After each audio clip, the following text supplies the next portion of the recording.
O governo confirmou as mortes de 2 dos 3 brasileiros que estavam desaparecidos em Israel desde sábado. Eles estavam numa festa rave atacada pelo Hamas. Hoje de manhã, o Itamaraty confirmou a morte de Hanani Glazer. Ele nasceu em Porto Alegre e completaria 24 anos na próxima sexta-feira. Tinha cidadania israelense e vivia no país há 7 anos. Hanani prestou serviço militar e atualmente trabalhava como entregador. O presidente Lula reproduziu numa rede social a nota oficial de pesar do governo. Ao solidarizar-se com a família, amigas e amigos de Hanani, o governo brasileiro reitera seu absoluto repúdio a todos os atos de violência, sobretudo contra civis. No sábado, Hanani e outras centenas de pessoas participavam de uma festa de música eletrônica perto da faixa de Gaza. Quando o ataque terrorista começou, ele e a namorada Rafaela Treistman conseguiram ir para um abrigo antibombas. Cara, eu juro que essa situação não tem como inventar. No meio da rave a gente parou num bunker, começou uma guerra em Israel. Pelo menos a gente está no bunker agora, seguro, vamos esperar dar uma baixada nisso. O bunker também foi atacado. No domingo, Rafaela contou ao Fantástico o horror que eles viveram. Ela conseguiu ser resgatada, mas Hanani estava desaparecido desde então. Eu lembro do Hanani me dizendo, me falando para eu não olhar, mas que tinham pessoas mortas em cima da gente, que a gente estava usando o corpo delas para não tomar tiro. E, de repente, o Hanani também, ele saiu, foi mais pra frente, eu não lembro. Um amigo que estava com eles contou como foram os últimos momentos da vida de Hanani. Eu estava no fundo do bunker, ele foi pra frente. Porque eu acho que ele tentou proteger as pessoas, ele tentou ser um herói. Ele é um herói, tenho certeza disso. Ele é um herói. Hoje, a namorada fez uma homenagem nas redes sociais. Sei que você ainda tinha muitos sonhos que queria realizar e eu te juro que estaria com você em cada um deles. Você queria ser um DJ famoso no Brasil, queria que suas músicas fossem conhecidas. No início da tarde, o governo brasileiro confirmou mais uma morte. A carioca Bruna Valiano tinha 24 anos e estava no mesmo festival de música perto da faixa de Gaza. Bruna morava em Israel há 8 anos com a mãe e uma irmã e estudava comunicação e marketing. Nesta foto, ela aparece sorrindo horas antes do ataque. Uma amiga contou que conversou com Bruna quando a festa foi atacada. Mais ou menos umas 7 da manhã, ela me disse que estava bem, me ligou no carro falando que estava tudo bem. E mais ou menos 1 hora depois, ela começou a me escrever que não saberia o que ia acontecer. Ela estava no meio do mato, numa caravana, meio que não entendi direito, assim, ouvindo muitos tiros e com muitas pessoas feridas perto dela. Uma multidão fez fila no funeral de Bruna hoje em Israel. A maioria não conhecia a brasileira, mas viu em redes sociais um chamado para que as pessoas fossem à cerimônia tradicional judaica, porque Bruna não tinha muitos parentes no país. A carioca Carla Stelzer Mendes, de 41 anos, continua desaparecida. Ela também estava no festival de música perto da faixa de Gaza. Carla tem cidadania israelense e mora no país com um filho de 19 anos. Na hora dos ataques, Carla enviou uma mensagem de áudio para uma amiga. Tô aqui no meio da guerra, minha filha. Vieram os terroristas, jogaram bomba, a gente saiu correndo. Tô aqui no meio do mato com outras 2 pessoas e o Gabriel, e com medo de ninguém vir matar a gente. A amiga Patrícia falou sobre a dor da espera por notícias. É muito angustiante essa situação. A família dela está muito angustiada, a mãe dela, o filho, as nossas outras amigas também, que são também melhores amigas dela. E muitos amigos estão procurando, querendo saber notícias, mas infelizmente, eu não tenho ainda notícias para dar. E é justo isso que a gente precisa, de notícias dela. O primeiro avião da FAB, com 211 brasileiros que estavam em Israel, deve pousar em Brasília por volta das 4 da manhã da quarta-feira. O KC-30 da FAB chegou ao aeroporto de Tel Aviv pouco antes das 10 da manhã, horário de Brasília. Os brasileiros já lotavam o saguão, ansiosos para voltar para casa. Um deles filmou a hora em que um militar da aeronáutica acalmou os mais aflitos. Todos os que estão na relação vão embarcar. Não precisam ter pressa, não precisam passar um na frente do outro. Vamos ordenadamente, com segurança, para que a gente possa fazer esse processo de repatriação com calma e alegria, felicidade que o pessoal está retornando para o Brasil. Tá bom? Obrigado. E o sentimento de quem ia embarcar era de comemoração. Gente, acabei de passar pela imigração! Tô com meu bilhete, Brasil! Tô com meu bilhete! Vou chegar pra casa! Às 2h42 da tarde, horário de Brasília, 211 brasileiros que estavam em Israel decolaram. Turistas que residem no Brasil e estavam de passagem pela região tiveram prioridade. Seguros, aliviados, dentro do avião, cantaram. Sou brasileiro, com muito orgulho, com muito amor.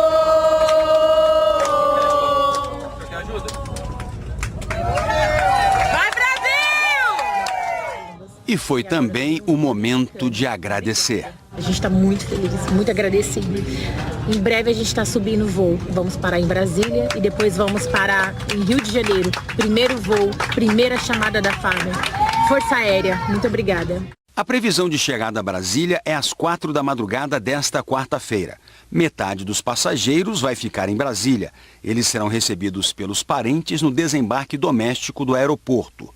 Os outros vão em 2 aviões da FAB para o Rio de Janeiro. Rafaela Vieira espera ansiosa para reencontrar a mãe, que há um mês viajava pelo Oriente Médio. Quando a guerra começou, ela estava em Israel. Nossa, eu fiquei muito feliz. É uma sensação assim, de alívio, porque a gente não sabia ao certo se ela ia conseguir vir nesse voo, tudo era muito incerto ainda. A segunda aeronave da FAB saiu ontem do Brasil e deve chegar a Israel amanhã de manhã. A aeronáutica também preparou um terceiro avião. Até domingo, eles vão fazer 5 voos para resgatar os brasileiros em Israel. O KC-390 decolou aqui da base aérea de Brasília às 4h15 da tarde. A previsão é de que ele chegue a Tel Aviv na quinta-feira às 8 da manhã, horário de Brasília, para trazer de volta mais 60 brasileiros. Segundo o último levantamento do Itamaraty, cerca de 2.100 brasileiros estão na lista de ajuda para deixar a região do conflito. 26 estão em Gaza, onde a retirada é muito mais complicada. A saída é controlada por barreiras. A rota mais viável é pela fronteira com o Egito, mas para isso o governo egípcio tem que autorizar a passagem. Hassan Rabi está em Gaza com a esposa e as 2 filhas para visitar a família. Eles moram em São Paulo. Hassan contou que eles só têm comida para 2 dias. A gente está numa casa para fazer proteção. Então você fica dessa casa normal, escutando bomba, bombardeio, missa. O escritório de representação do Brasil em Ramala e a Embaixada do Brasil no Egito têm mantido contato para a retirada dos brasileiros que estão em Gaza. O ministro das Relações Exteriores falou sobre os planos do governo brasileiro. São 2 situações. Os que estão na faixa de Gaza deverão ser evacuados pela fronteira de Gaza com o Egito e partirão por terra. Os que estão na Cisjordânia poderão passar seguramente para Jerusalém e daí até o aeroporto, onde estão as aeronaves, onde estão chegando e partindo as aeronaves da FAB. Mauro Vieira condenou os ataques e reafirmou a posição do governo de trabalhar para um entendimento pela paz na região. A posição oficial é de lamentar as mortes ocorridas. Nós, de forma alguma, não apoiamos os atos de violência como ocorridos, mas queremos, a partir deste momento, um cessar-fogo para que se possa, inclusive, cuidar devidamente dos brasileiros que estão lá e evacuá-los. O governo brasileiro condenou os atos de violência, lamentou muito as vítimas e os que pereceram no ataque, mas conclamamos desde o primeiro momento para que haja um entendimento para que se possa chegar à cessação das hostilidades e se procurar um momento de paz de negociação. As Forças Armadas israelenses convocaram brasileiros que moram lá para defender o país. Em Israel, ninguém estranha o cotidiano do exército na rede social. É que é vestindo farda que todo jovem entra na vida adulta. Uma coisa que muita gente espera, uma coisa que muita gente treina para isso. E para mim é um orgulho muito grande poder servir um país que me deu tanto. No Brasil, não sabemos o que é viver numa região de guerras, com ameaça constante nas fronteiras com os vizinhos. Então, precisamos nos esforçar para entender a relação do povo israelense com as Forças Armadas, muito próxima. Lá, o exército é compulsório. A partir dos 18, mulheres servem por 2 anos e homens por quase 3. E é também um exército popular, feito não só de militares profissionais. Na guerra, o governo conta com grande efetivo e enorme mobilização pela defesa do território. A caminho do fronte, já são 360 mil convocados, entre reservistas e da ativa. Brasileiros entre eles. A coisa mais importante de fazer é lembrar meu treinamento e cuidar dos meus amigos, cuidar dos meus comandantes. Espero que tudo vai certo. Sabrina foi chamada ontem à noite.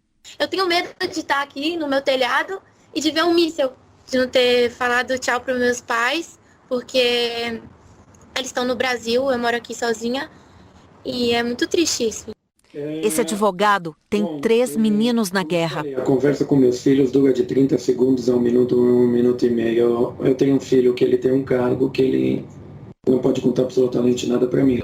Até quem está longe, aqui no Brasil, não foge de enfrentar o terror. Eles me chamaram, eles me mandaram mensagem e agora eu tenho que fazer a minha parte de tentar localizar um voo para poder ir para lá. Esse é um sentimento de pertencimento, explica o cientista político. O Exército tem gente de todas as idades até 60, 65 anos, né? Tem gente que se voluntaria até depois da idade obrigatória de reserva, que é 45 anos de idade para homens. E isso faz desse ambiente um ambiente muito comum, onde todo mundo é igual. O conflito já matou 1.900 pessoas, 1.000 do lado israelense e 900 entre os palestinos. E ainda há mais de 8.000 feridos. As forças de Israel retomaram o controle da fronteira com a faixa de Gaza e intensificaram os bombardeios no 4º dia de conflito. Antes mesmo de anoitecer, aumentaram os disparos de mísseis contra a região. Um bombardeio destruiu o único porto de Gaza que já operava sob bloqueio do governo israelense antes da ofensiva. Mísseis israelenses destruíram também um prédio residencial de 4 andares no campo de refugiados de Jabalia. 2 pessoas morreram. Plest Alakad é jornalista e vive em Gaza. Ela estava gravando um vídeo explicando a situação lá, quando foi interrompida pelos sons de explosões.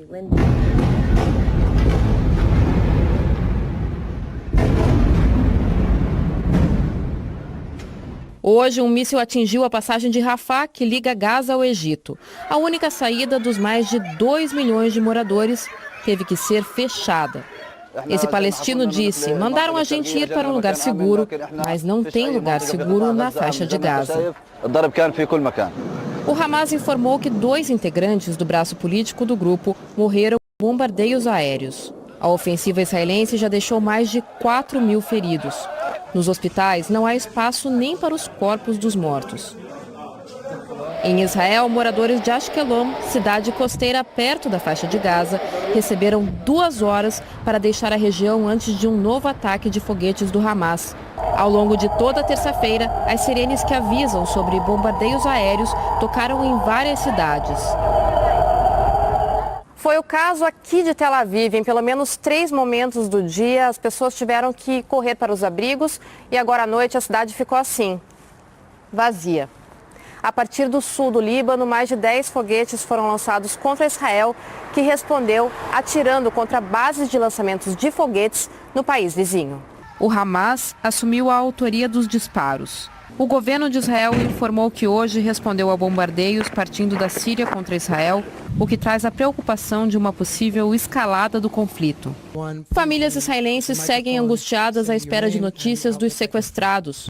O embaixador de Israel nas Nações Unidas disse que até 150 reféns estão na faixa de Gaza depois de terem sido levados pelo Hamas. O grupo terrorista anunciou que quer trocá-los por prisioneiros palestinos que estão em presídios de Israel, mas afirmou que não vai negociar até que parem os bombardeios e ainda ameaçou matar os reféns se Israel continuar a atacar alvos civis na faixa de Gaza. Esses vídeos divulgados hoje mostram a ação de radicais do Hamas no sul do país no sábado.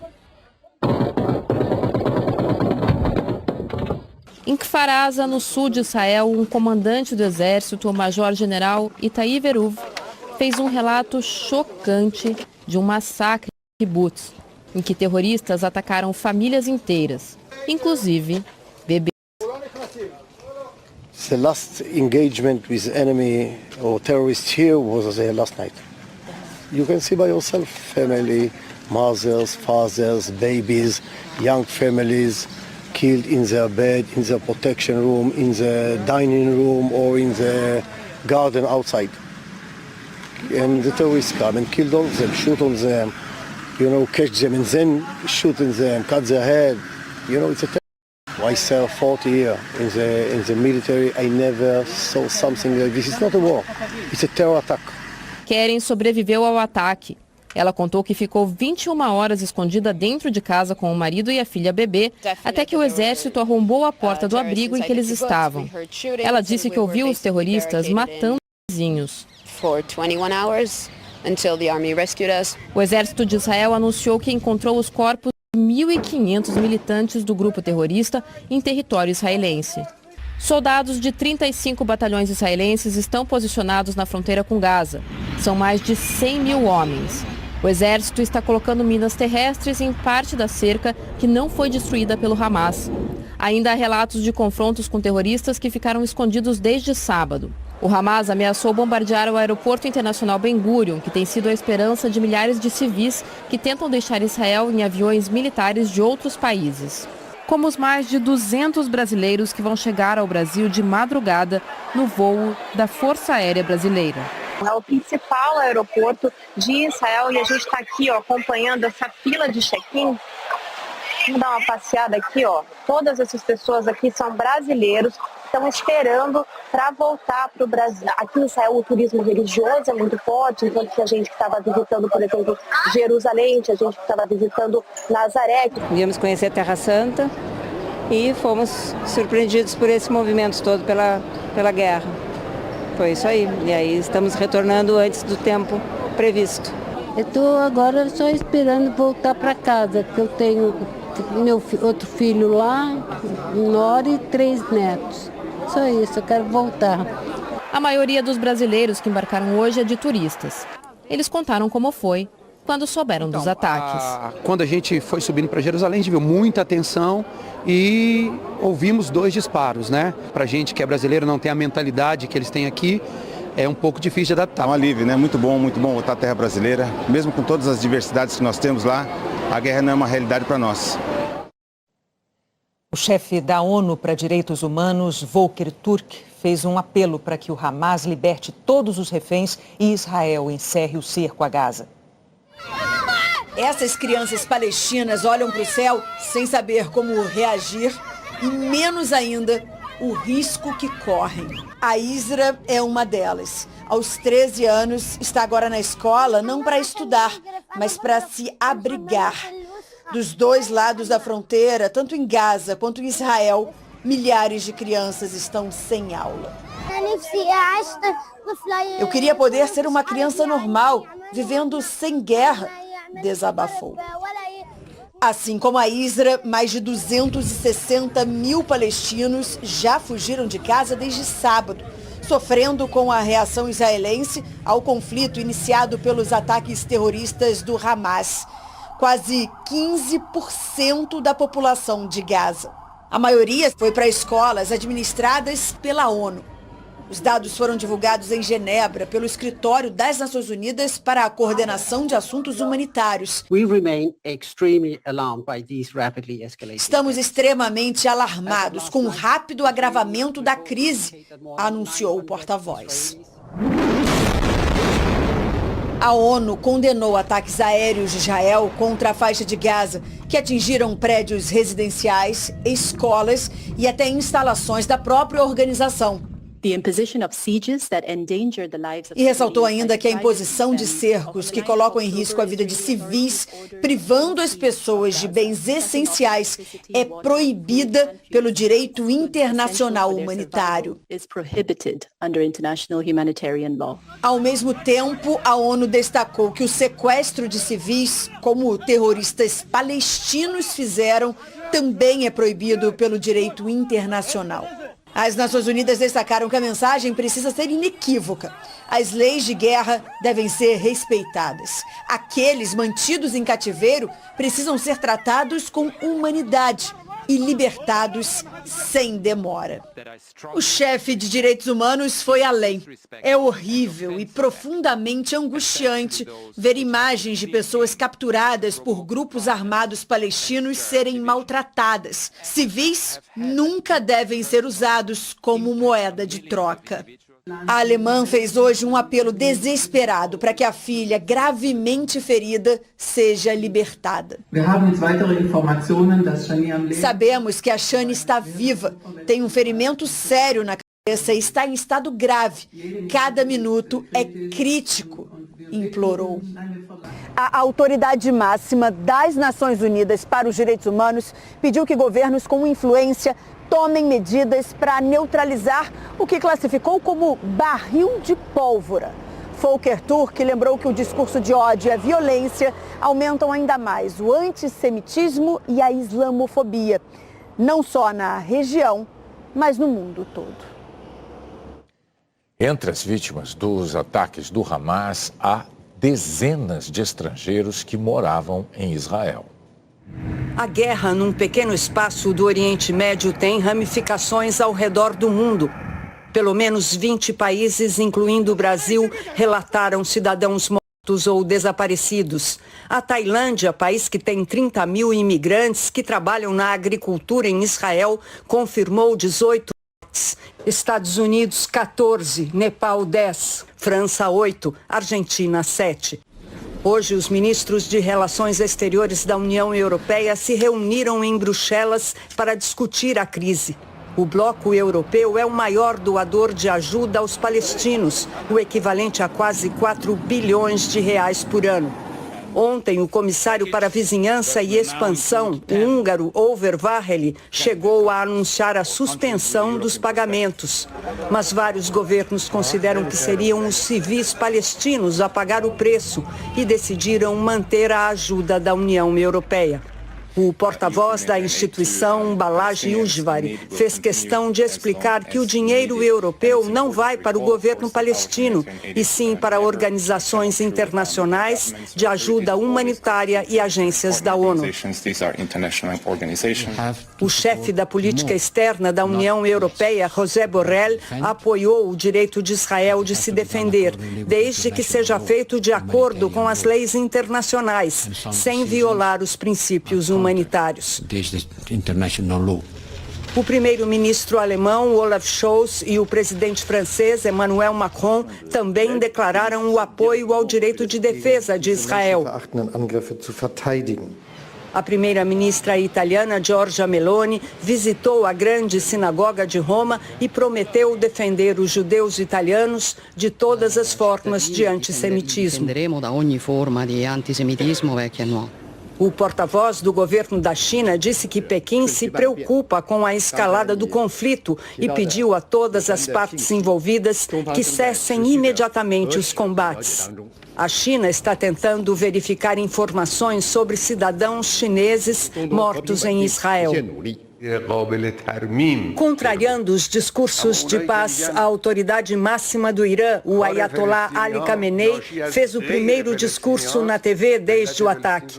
Ele negou o envolvimento do Irã, mas saudou o que chamou de derrota militar e de inteligência de Israel. e elogiou aqueles que planejaram os atentados. As próprias ações do regime sionista são culpadas por este desastre, disse Khamenei.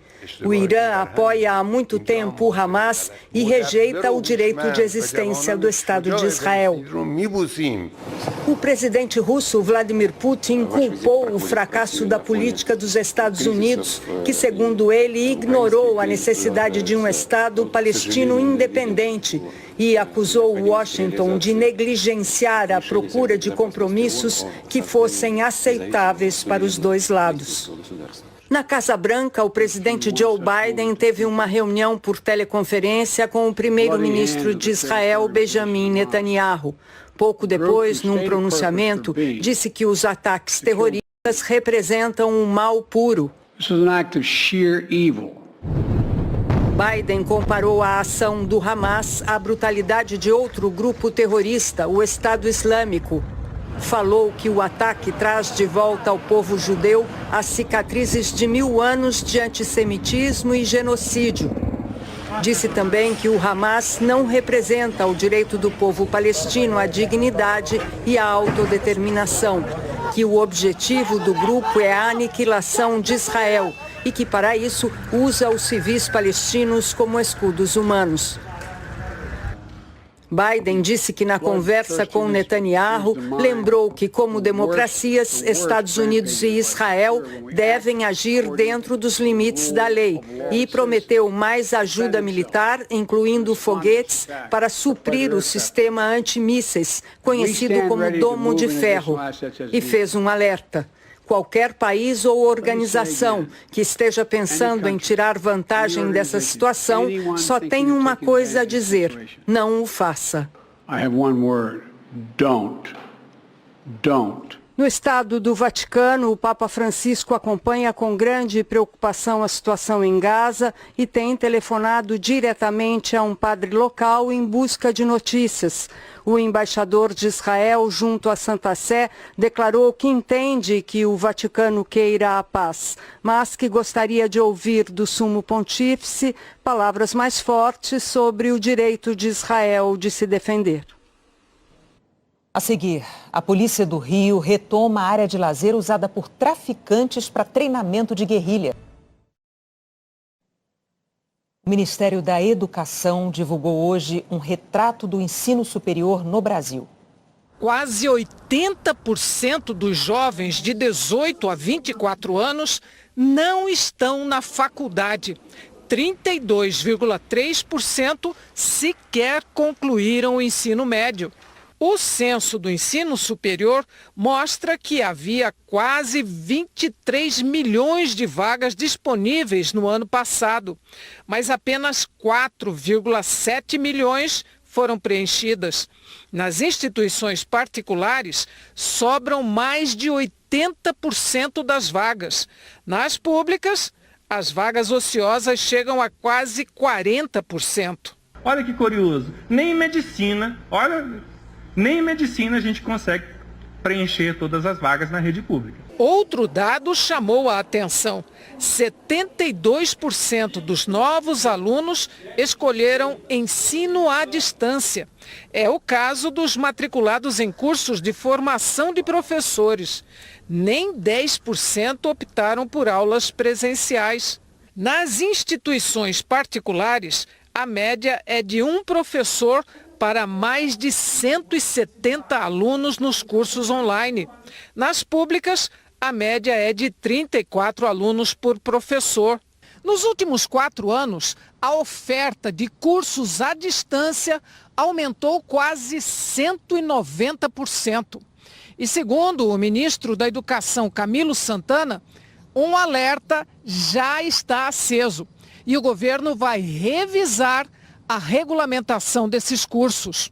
O ensino à distância é importante para facilitar a vida de muita gente. O que nós vamos fazer é avaliar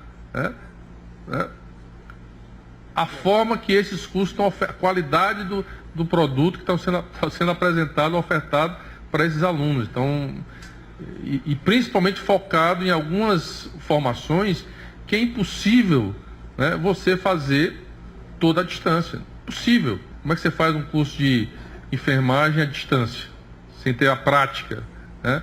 Sem ter, enfim, então nós suspendemos a autorização de novas vagas por conta dessa avaliação que nós estamos fazendo. A polícia de Minas Gerais apreendeu um adolescente de 14 anos que esfaqueou alunos da Escola Profissional Dom Bosco, em Poços de Caldas. 3 estudantes estão internados com ferimentos graves e Leonardo William Silva, de 14 anos, morreu. Segundo a polícia, o agressor é um ex-aluno do colégio. A polícia do Rio retomou hoje uma área de lazer que traficantes usaram como centro de treinamento de guerrilha. Pelo segundo dia seguido, polícias do Rio de Janeiro realizam uma operação de combate ao tráfico de drogas nas favelas da Maré. Hoje não houve confrontos. Policiais foram a 8 regiões dominadas pela facção criminosa rival da que foi alvo na ação de ontem.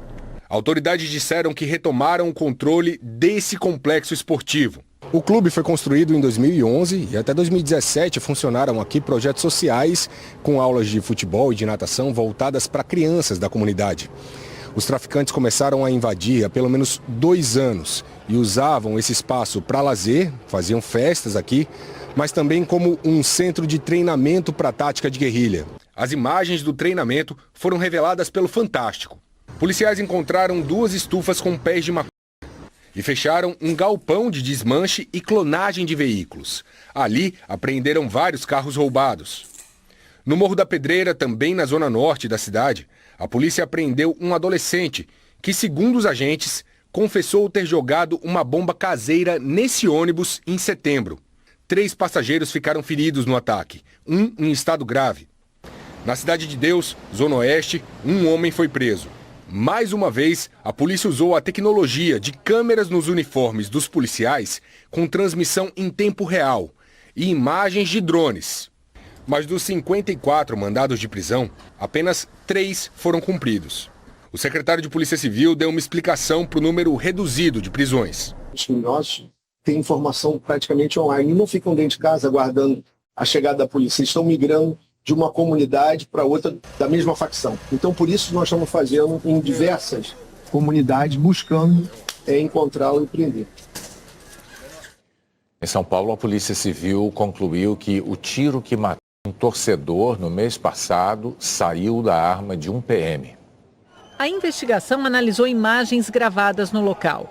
Não há registro do momento em que Rafael Tercílio Garcia, que era deficiente auditivo, foi atingido. Mas o inquérito reconstruiu a ação da Polícia Militar a partir dessa sequência. A cavalaria avança em direção à torcida, seguida por um carro da PM. Um policial a pé passa à frente da viatura. São ouvidos 5 disparos.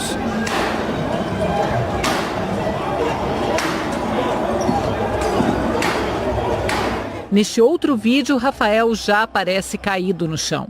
As imagens ainda mostram policiais batendo com cacetetes em torcedores que tentaram socorrer o rapaz. O relatório da investigação diz que é possível concluir com certa clareza quanto à individualização do agente policial que efetuou o disparo, que, em tese, vitimou Rafael Tercílio. O PM que disparou ainda não foi identificado. A polícia ainda aguarda outros laudos para concluir a investigação, entre eles o de balística, que vai dizer de onde partiu o disparo e qual a trajetória. O laudo do IML aponta que Rafael morreu por traumatismo craniano causado por disparo de arma de fogo. Desde 2021, a PM de São Paulo vem substituindo as balas de borracha por um outro tipo de munição, as beanbags, feitas com tecido sintético e pequenas esferas de metal, e que, segundo o fabricante, devem ser disparadas a mais de 6 metros de distância. A partir desse trágico caso, a instituição vai analisar se cancela o uso, se mantém, se volta a munição antiga. É uma decisão técnica que vai ser tomada de forma técnica. A seguir, o maior festival de música eletrônica do mundo de volta ao Brasil.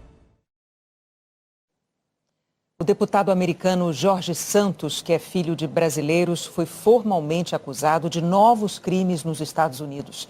Segundo a promotoria, o deputado do Partido Republicano fraudou as contas da campanha eleitoral do ano passado.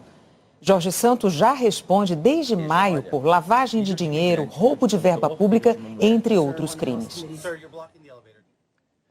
O maior festival de música eletrônica do mundo está de volta ao Brasil. No meio de um parque ecológico em Itu, a 100 quilômetros de São Paulo, estão sendo montados 6 palcos, dezenas de tendas, lojas, restaurantes e uma estrutura gigantesca. Mais de 180 mil pessoas vão passar por aqui. 17 mil vão morar na Vila dos Sonhos. O festival está marcado para quinta, sexta e sábado. Este é o palco principal e o maior do festival. A montagem começou há um mês e ele ainda não está pronto. Está na reta final. Será um show de luzes e projeções em telas espalhadas por todos os lados. Essa estrutura toda aqui é para receber os maiores nomes da música eletrônica.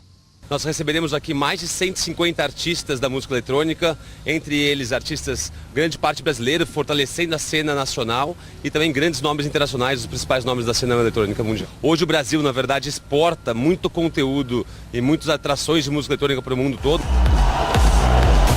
O Tomorrowland nasceu na Bélgica em 2005 e veio para o Brasil em 2015 e 2016. Depois de 7 anos, está de volta e no mesmo lugar. Mais de 22 mil turistas de 98 países virão ao Brasil para curtir tudo isso de perto. Os ingressos para o festival acabaram em apenas 3 horas. O Márcio, que mora em Jundiaí, conseguiu comprar. Ele foi para a Bélgica no ano passado e agora vai para Itu. É muito diferente, é muito mágico, assim. É um lugar que você não imagina o que você vai encontrar, porque você faz amigos, você ouve música legal, as músicas são super legais, assim, músicas que a gente conhece, músicas que você vai conhecer. Jamais perderia Tomorrowland no Brasil. O holandês Tiesto, o neerlandês Martin Garrix e o sueco Steve Angelo são alguns nomes que vão chacoalhar o público no festival. O documentário do Globoplay Vale dos Isolados, o assassinato de Bruno e Dom, ganhou o prêmio Vladimir Herzog na categoria Produção Jornalística em Vídeo. A produção do jornalismo da Globo acompanhou um grupo que encontrou o celular de trabalho de Bruno Pereira, além de anotações e documentos pessoais. O documentário mostra os últimos passos do indigenista e do jornalista inglês Don Phillips e o trabalho deles com os povos originários. O filme está disponível no Globoplay. É hora da previsão do tempo. Boa noite, Eliana. Boa noite, Bonner, Renata, e boa noite para você. Amanhã as tempestades com ventos fortes podem atingir quase todo o Rio Grande do Sul, o sul e centro-oeste de Santa Catarina, o sudoeste do Paraná e o sul de Mato Grosso do Sul.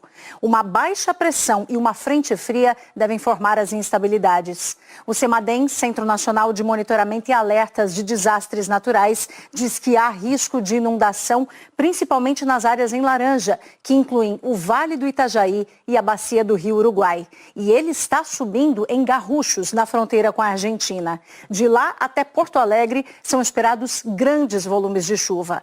Pancadas fortes também em Taió, Santa Catarina e União da Vitória, no Paraná. Em Florianópolis, pode chover a qualquer hora do dia. Em Curitiba, frio de manhã, 12 graus e calor à tarde, 28. A mesma temperatura de Vitória. Em São Paulo, Belo Horizonte e no Rio de Janeiro, 32. Possibilidade de chuva em BH e principalmente em São Paulo. Pancadas menos intensas em Salvador, Aracaju, Maceió e João Pessoa, com 28 graus. Em Goiânia, Campo Grande e Porto Velho, de 34 a 36. No Amazonas, a chuva não resolve a seca. No Acre, sol o dia todo e também nas outras partes amarelas do mapa. Teresina é a única capital do Nordeste sem chuva. E o tempo está seco desde 20 de maio, data da última grande chuva na cidade. Bonner e Renata. Obrigada, Eliana. Nós voltamos em meio minuto. A seleção brasileira masculina de futebol treinou hoje na Arena Pantanal, onde vai enfrentar a Venezuela depois de amanhã pelas eliminatórias da Copa. Primeiro treino no campo e com o grupo completo. O tempo de preparação para o jogo contra a Venezuela é curto, ainda mais para o Fernando Diniz, que vai comandar a seleção apenas pela terceira vez. Claro que a gente tem muita coisa para evoluir, muita coisa para aprender. O time em si, a gente vê dos outros ciclos, o time vem crescendo a cada jogo, sempre. Então a gente tem que seguir esse processo tranquilamente. Mas tranquilidade não combina com o atual momento do treinador. Em menos de uma semana, Diniz, que também é técnico do Fluminense, se classificou para a final da Libertadores, disputou o clássico contra o Botafogo e já veio para Cuiabá. Em relação às partidas do mês passado, o Fernando Diniz terá que mexer na equipe que venceu a Bolívia e o Peru. 2 titulares, o lateral esquerdo Renan Lodge e o atacante Rafinha, foram cortados. A boa notícia é o retorno do Vini Júnior, que não esteve na última convocação. Essa turma treinando finalizações deve começar a partida. A provável escalação tem Ederson, Danilo, Marquinhos, Gabriel Magalhães e Arana, Casemiro, Bruno Guimarães, Neymar, Rodrigo, Richarlison e Vini Júnior. Será o primeiro jogo da seleção brasileira aqui na Arena Pantanal, que foi construída para a Copa de 2014. A parte final do trabalho foi aberta ao público e 5.000 torcedores já tiveram um aperitivo para quinta-feira. O Jornal da Globo é depois de Profissão Repórter. Boa noite. Boa noite, até amanhã.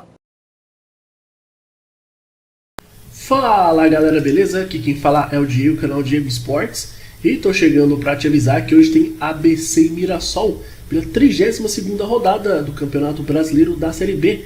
E no vídeo de hoje você vai saber tudo sobre esse confronto. As principais últimas notícias da equipe do ABC e também as últimas informações da equipe do Mirassol. O ABC, lanterna da Série B e praticamente com o rebaixamento decretado, joga hoje em casa e vem em busca da vitória para terminar a Série B da melhor maneira possível. Já o Mirassol, que vem de 3 vitórias consecutivas, vem em busca de mais 3 pontos porque mira ao G4 e, consequentemente, o acesso à Série A.